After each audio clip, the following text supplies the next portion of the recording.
बिथांखौ गांसे आर'नाइजों बरायनो थाखाय कमिटिनिफ्राय खावलायबाय।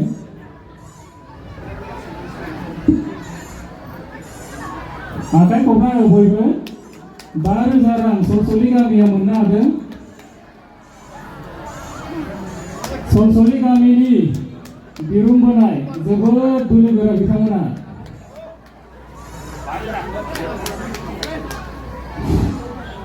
दानिया हौवाफोरनि दिरुं बोनाय बादायनाय नैथि बान्थाखौ मोननो हादों 1 नं नारायणपुर गामि।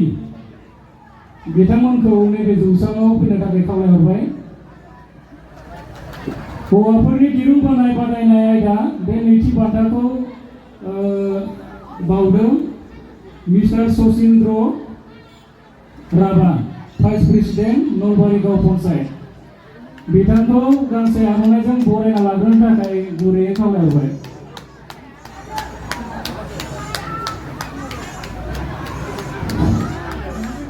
सचिन्द्र राभा, भाइस प्रेसिडेन्ट नलबारि गाव पन्चायत। बिथांखौ बान्थाखौ गावनि आखाइजों बावहरनो थाखाय गुरैयै खावलायहरबाय। आखाइ खबना रायजोफोर 1 नं नारायणपुर गामि दिरुं बोनायावबो बिथांमोना जोबोद बोलो गोरा। आइजोफोरनि दिरुं बोनाय बादायनाय आयदा बे आयदायाव सेथि बान्थाखौ मोननो हादों 1 नं नारायणपुर गामि। बिथांमोनाबो एखे दानि बावैसो थांनाय एखे गामि नारायणपुर गामि। बिथांमोनखौ जौसाङाव थाबैनो फैनो गुरैयै खावलायहरदों। आइजोफोरनि दिरुं बोनाय बादायनाय आयदा सेथि बान्थाखौ दान होदों बान्था होगिरि मिस्टार चन्दन गुप्ता, फार्मासिस्ट नलबारि सेन्टार। আগলৈ আহিবলৈ জনাইছে আপোনাক। बिथांखौ गांसे आर'नाइजों थाबैनो बरायदो।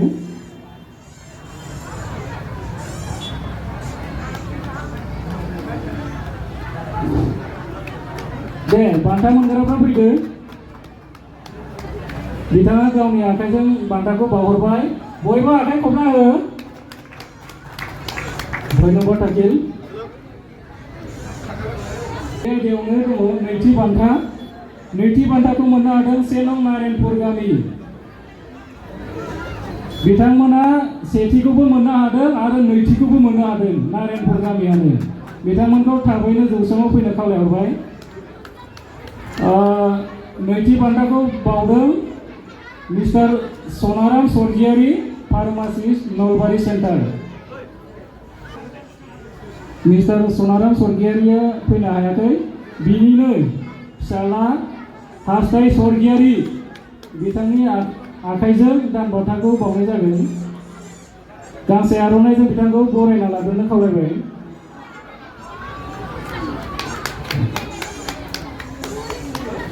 बान्था मोनगिरिफोरखौ थाबैनो फैनो खावलायहरबाय।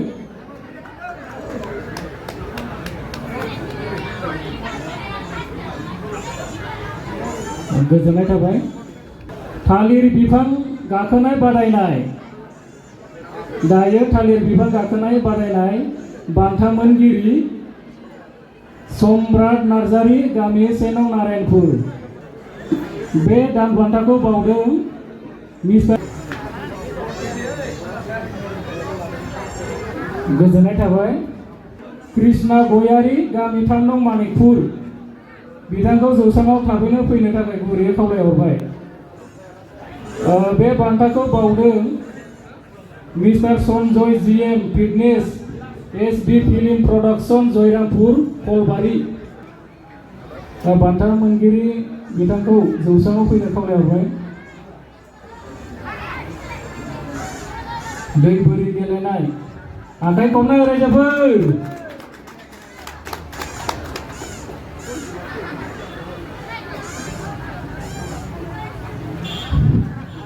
बिहामजो एबा सिख्लाफोरनि दै बोरि गेलेनाय बादायनाय थामथि बान्था दंबावो। थामथि बान्थाखौ मोननो हादों 1 नं खोला नलबारि। बिथांखौ जौसाङाव फैनो खावलायहरबाय। बान्था होगिरि मिलन सन बसुमतारी, XNDB GS गगामुग आनसलिक कमिटि। बान्था दानगिरि बिथांखौ गांसे आर'नाइजों मान बावनो थाखाय गुरैयै खावलायहरदों। खाम दामनाय बादायनाय सेथि बान्था मोनगिरि हारिमु मोसाहारि थाबैनो फैदो। आखाइ खबनाय रायजोफोर माबोरै सिरि जाखो?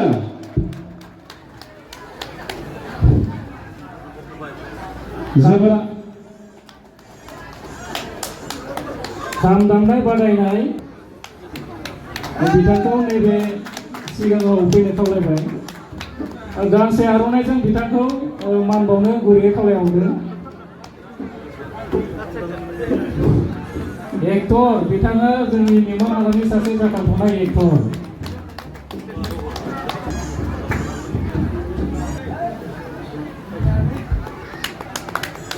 आखाइ खबनाय रायजोफोर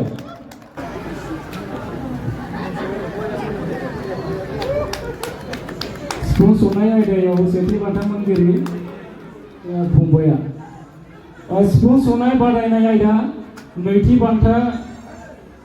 बान्थाखौ मोननो हादों गणकान्त इस्लारि गामि सुतियापारा। गावनि नैथि खाम दामनाय नैथि बान्थाखौ मोननो हादों। सिफुं दामनाय आरो लोगोसे दंबावो सैत्यवती बसुमतारी गामि खलबारि बैसागु मेथाइ खननाय बादायनाय सेथि बान्थायाव बिथांमोना डाबल जादों। बान्था मोनगिरि बिथांमोनखौ नैबे जौसाङाव फैनो गुरैयै खावलायहरबाय। सेथि बान्था दानगिरि मिस्टार रन्जन स्वर्गियारि लर्ड मण्डल सिसि बरगावरि बिनु सार्कोल धेमाजि आसाम। दा सारखौ नैबे सिगाङाव फैनो खावलायहरबाय। बिथांखौ गांसे आर'नाइजों मान बावनो थाखाय खावलायहरबाय।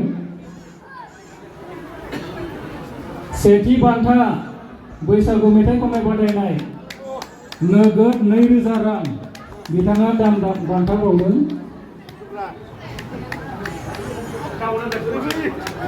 डाबल जादों बिथांमोना। सानैखौबो खाथियाव थानो खावलायदों। मेथाइ खननाय बादायनाय नैथि बान्था मोनगिरि सबिता बर' गामि अगुरि। नङाबा जोंसो लासिगौमोन। थाब फैनांगौ। आखाइ खबनाय रायजोफोर मानसि गुसु जाखो? रां बाव पन्सायत गुनुरि ब्रह्म बिथांखौ गांसे आर'नाइजों मान बावनो थाखाय गुरैयै खावलायहरबाय। आखाइ खबनाय रायजोफोर बान्था मोनगिरि जायख्लं बर' आरो पुरनज्यति बर'। आखाइ खबना रायजोफोर देमसि मोसानायाव सेथि बान्था मोननो हादों बिथांमोना जोबोद मोजां मोसाथारदों। नैथि बान्था मोनगिरि दिपेन बर' आरो मौसुमि बर' बिथांमोनखौ साखाथियाव फैनो खावलायदों थाबैनो।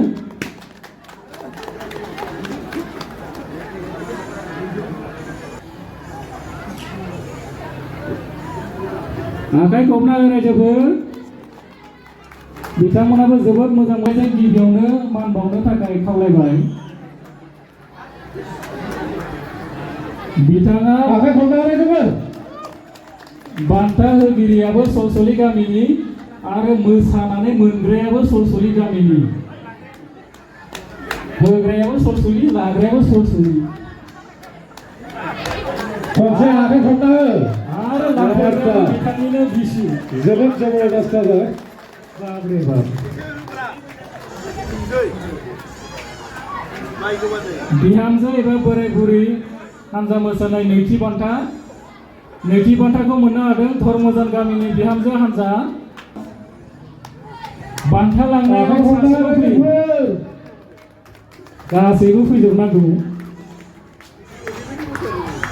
नोगोद 3000 रां बिथांखौ सिगाङाव फैनो खावलायदों। गांसे आर'नाइजों बिथांखौ थाबैनो मान बावनो खावलायहरबाय। अबायपुर गामि बिहामजो हानजा बिथांमोनखौ जौसाङाव थाबैनो फैनो खावलायदों। दे आखाइ खबना रायजोफोर गबायपुर गामि बैसागु रानि बादायनाय बिथांखौ गिबियाव गांसे आर'नाइजों मान बावनो थाखाय खावलायबाय। बान्था मोनगिरि तुलिका बसुमतारीखौ थाबैनो फैनो खावलायदों। बिथाङा नलबारि गाव पन्चायतनि सासे मेम्बार गबिन्दपुर वार्डनि रेकर्डिं हान्जा मोसानायाव बान्था मोननाय। आखाइ खबना हो बिनानावमोननिसिम। हेमेन बसुमतारी बिथांखौ गांसे आर'नाइजों मान बावनो थाखाय गुरैयै खावलायहरबाय। हेमेन बसुमतारी बिथाङा जोंनि हालामनि सासे आबादारि, दाउ अमा फिसिनाय, मैगं मैला माने बागान खालामनाय बिथाङा सासे एक्सपार्ट मानसि। आखाइ खबना हो बयबो। गोजोननाय थाबाय बिथां हेमेन बसुमतारी बिथांसिम। गावनि आखाइजों बान्थाखौ हरनो थाखाय जोङो गुरैयै खावलायगोन। बायदेवखौ गांसे आर'नाइजों मान बावनो थाखाय खावलायहरबाय। आखाइ खबना रायजोफोर।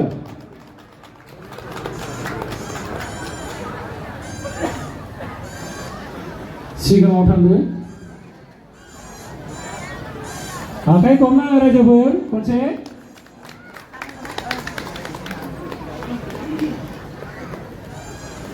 गोजोननाय थाबाय बायदेवनिसिम। थाबैनो